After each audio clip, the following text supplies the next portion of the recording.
If you're watching this, it's not an accident. It's because there's something in your life you promised to leave behind, but it keeps coming back again and again, and maybe no one knows. Maybe you smile at church, lift your hands, serve, help, but in secret, you're trapped in a sin you repeat even though you hate doing it. And the worst part isn't even the sin. The worst part is the feeling afterward. The guilt, the shame, the broken promise of, this was the last time. And today I'm not going to give you a nice reflection, or a motivational quote, or a just pray more. Today I'm going to explain why you keep falling even though you love God, why willpower isn't working, what mistake almost every Christian makes when trying to leave a repetitive sin, and at the end I'll give you a clear, practical system you can apply starting today to break the cycle. But first you need to understand something no one probably told you. You're not still sinning because you're weak. You keep falling because you're fighting the wrong battle in the wrong place, and if you don't change the battlefield, you will keep losing, even if you pray more, fast more, or promise more. And yes, we're going to talk about the Bible, but not from theory, from real strategy. Because even the Apostle Paul the Apostle said something brutally honest. I do not do the good I want to do, but the evil I do not want to do, this I keep on doing. So this conflict isn't new. You're not the only one. You're not the worst Christian on earth, but here's the first important shift. The problem isn't only spiritual, it's structural. Repetitive sin works like a system, not an isolated event. You didn't just wake up one day and decide to fail. There's an invisible pattern leading you there, and if you don't dismantle the pattern, you'll keep repeating the result. Every repetitive sin has a trigger, an environment, and a reward. The trigger starts the desire, boredom, loneliness, stress, rejection, exhaustion. The environment is the physical or digital place where it happens. Your room at a certain hour, your phone when you're alone, certain conversations, certain social media. And the reward isn't always physical pleasure.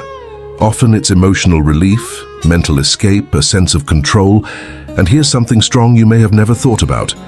You're not addicted to the sin. You're addicted to how it makes you feel for a few minutes. And if you don't find another way to meet that need, you'll always go back, even if you cry afterward, even if you repent afterward. So the question is, does God want you to fight forever, or is there a real way out? The answer is yes, there is a way, but it's not the one most people taught you. Most people fight sin trying to be stronger, when the biblical key was always to be wiser. The Bible doesn't say face temptation, it says flee, and that's not cowardice, it's strategy. If you know that at 11 p.m. alone with your phone you're vulnerable, the problem isn't that you don't love God. The problem is that you expose yourself to the trigger every day and expect a different result. That's not faith, that's bad strategy. So the first practical step is this. Identify your exact pattern. Don't generalize. Don't say, I always fail. Specify when, where, after which emotion, what you were thinking. Write it down. Because what isn't defined cannot be defeated. Second, remove or make access to the environment harder. Many people want freedom but not discomfort. If your phone is the gateway, use filters, change schedules, leave it outside your room. If certain people lead you to fall, set boundaries. It may feel extreme at first, but isn't living trapped for years more extreme? Third, replace the reward. You can't remove a habit without replacing it. Your brain, your flesh, your emotions still want relief. So if sin gave you escape when you were stressed, you need another real outlet. Exercise, guided prayer, walking while talking to God, journaling, speaking with someone you trust. Because if you only try to not do it, the desire will grow until it overwhelms you.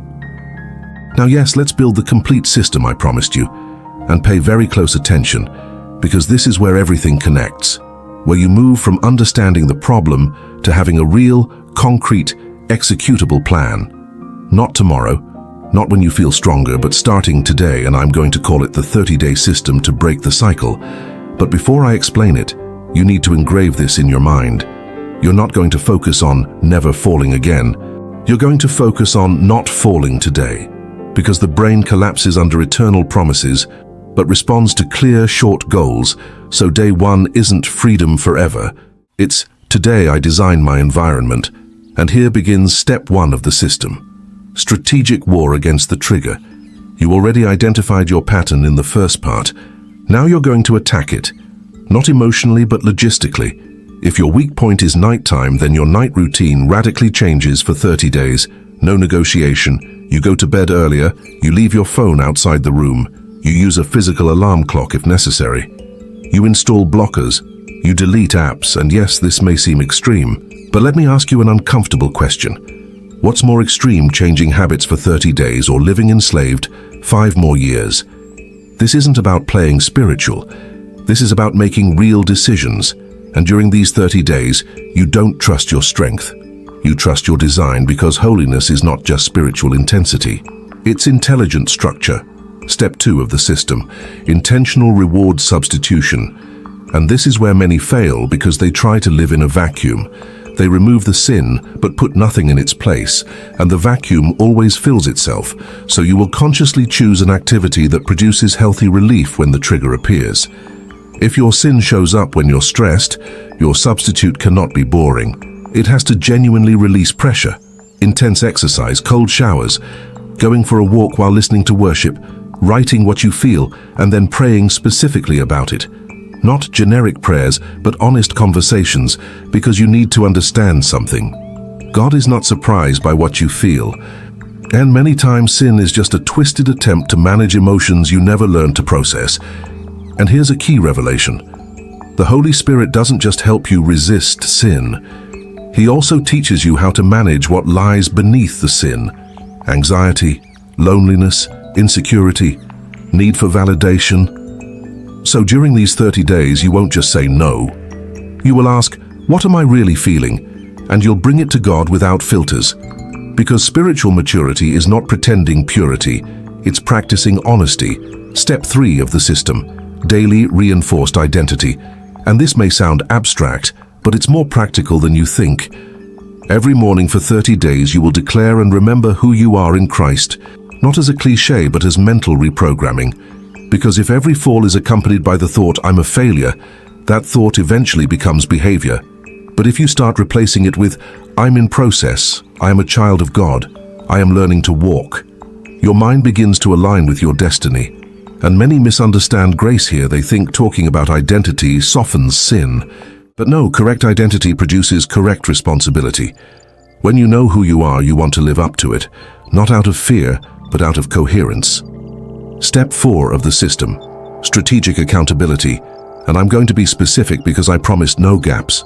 Not just anyone works. You need someone mature, discreet, and firm, not someone who condemns you, nor someone who minimizes everything. Someone who can directly ask you, how are you doing this week? And you know you must answer truthfully, and the system is simple. 1 fixed weekly check-in, same day, same time, short message or call where you report progress, failures, and adjustments. No drama, no long excuses, just facts and decisions, because when you know someone will ask, your level of awareness increases. And this isn't about control, it's about light. And light weakens what grows in darkness. Now let's address what you're probably thinking. What if I relapse during the 30 days? Here is the rule that protects the entire process. If you fall, you don't break the system, you reinforce it. That means instead of saying, I ruined everything, you immediately analyze, which trigger did I ignore? Which emotion did I fail to manage? What part of the design needs adjustment? And the next day you continue, no week-long pause, no spiral of self-destruction. Because the difference between someone who breaks the cycle and someone who stays in it is not that one never falls, it's that one never stays on the ground. And now I want to confront one last lie that can sabotage you. This is just who I am. No, that's not identity, that's repeated habit, and habits can be redesigned, but they require consistency more than intensity. And here's something powerful. After 30 days, you won't be perfect, but you won't be the same person who started, because you will have proven something crucial, that you can obey even when you don't feel like it, and that builds real spiritual muscle, not emotional hype. And now let's go deeper, because all of this would be incomplete if we didn't talk about the heart. In the end, overcoming repetitive sin is not just about stopping something, it's about learning to love something greater, because no one releases a pleasure unless they discover a superior one. And that superior pleasure is a real relationship with God, not religious, not guilt-based, but relational and close. And maybe this is where many failed before. They tried to quit sin without strengthening intimacy, and the emptiness pulled them back. So during these 30 days, there is one non-negotiable element: daily time with God, even if short but consistent. Not to earn points, but to feed your spirit. Because when the spirit is weak, the flesh screams louder, but when the spirit grows stronger, the flesh loses volume. And let me close this by fulfilling the original promise. Yes, men, it is possible to overcome repetitive sin, even if you have always failed. But it doesn't happen through shame. It happens through strategy. It doesn't happen through emotional promises. It happens through intentional design. It doesn't happen in isolation. It happens in community. It doesn't happen by hating yourself. It happens by renewing your identity. And if you apply this entire system, not perfectly but consistently, you will see something change, maybe not overnight, but cumulatively. And one day you will look back and realize that what once dominated you is now just a memory of a battle, not a present chain. And when that day comes, you will understand that God was never far away. You were learning how to walk, and now you know how to do it, step by step, with clarity, structure, and real hope. And now I want you to do something that will mark the difference between this video being just content or the turning point of your story, because in 30 days there will be a version of you that today you don't even know yet, a version that doesn't hide, that doesn't live afraid of being exposed, that doesn't promise every Sunday what it breaks every Friday, a version that sleeps in peace, that prays without guilt, that looks in the mirror without contempt. And that version doesn't appear by accident. It appears by decision, and the decision is not to be perfect. The decision is to start today, not Monday, not next month, not when you feel stronger, because if you wait to feel strong to begin, you will never begin. Strength comes by walking, not by waiting. And listen carefully. The sin that has dominated you is not stronger than the spirit who lives in you. It has only had a better design system than your discipline. But that changes today, because now you have strategy, now you have clarity. Now you understand that it's not just about saying no, it's about redesigning, replacing, reinforcing identity, and breaking secrecy. And maybe part of you still whispers, "What if I fail again?" Then let me answer you one last time. Even if you stumble, you are not the same person who started this video, because now you know how to rise differently. Now you know how to analyze instead of sinking. Now you know that one fall does not cancel your process, and that is already freedom under construction. Imagine waking up 30 days from now, knowing you kept your commitment. Not perfectly, but consistently. Imagine looking back and realizing the urge doesn't scream the same way, that the trigger lost strength, that secrecy no longer controls you. Imagine entering God's presence without that heavy feeling in your chest, not because you are flawless, but because you are growing. That is not fantasy.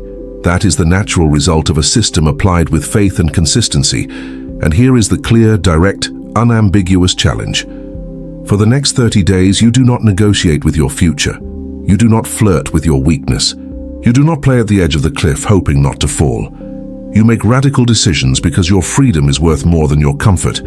And if you are tired of living in a cycle, tired of hiding, tired of feeling like you take 2 steps forward and 3 back, then this is your moment, not emotional but decisive. Write today's date. Commit yourself to God and to yourself.